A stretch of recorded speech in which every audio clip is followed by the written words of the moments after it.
బాబు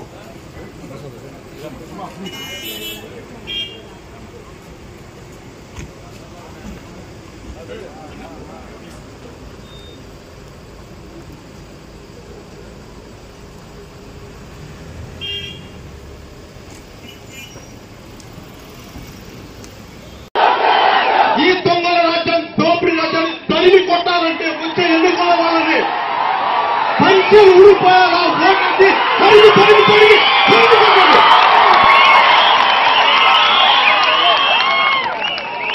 ఇప్పుడు దాకా వైఎస్ రాజశేఖర రెడ్డి ఏం చేశాడు? వైఎస్ రాజశేఖర రెడ్డి పాదయాత్రలు చేశాడు. అయ్యా అమ్మా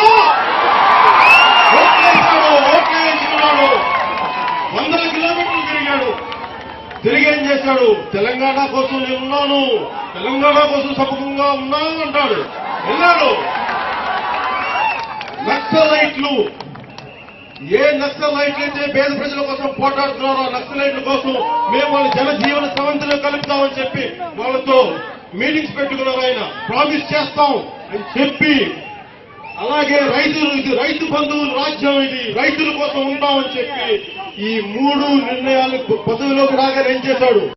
నక్సలైట్లు టాక్స్ అని చెప్పేసి విచక్షణ రహితంగా 80 నుంచి 85 మంది పైచిలకు నక్సలైట్లని నిర్దాక్షిణ్యంగా కాల్ చేసిన ముఖ్యమంత్రి రాజశేఖర్ రెడ్డి.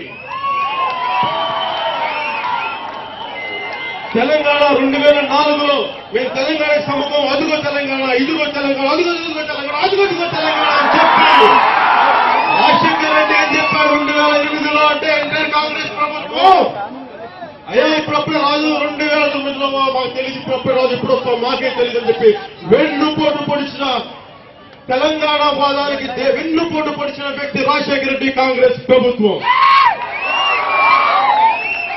రైతులకి ఏం చెప్పాడు? నడుస్తా, రైతుల బాధలు నేను తెలుసుకున్నాను, మీరు రైతుల కోసం అవి చేస్తారు, రైతుల కోసం ఇవి చేస్తానని చెప్పి ఆఖరికి ఏం చేశారయ్యా అంటే SEZ అని పెట్టి మామూలుగా అరెకరం మాగాని, 1/4 ఎకరం మాగాని, 1.5 ఎకరం రైతుల్ని రోడ్డు పాలు చేశారు. వాళ్ళ కనీసం తిండి కూడా లేకుండా చేసిన వ్యక్తి రాజశేఖర రెడ్డి కాంగ్రెస్ ప్రభుత్వం.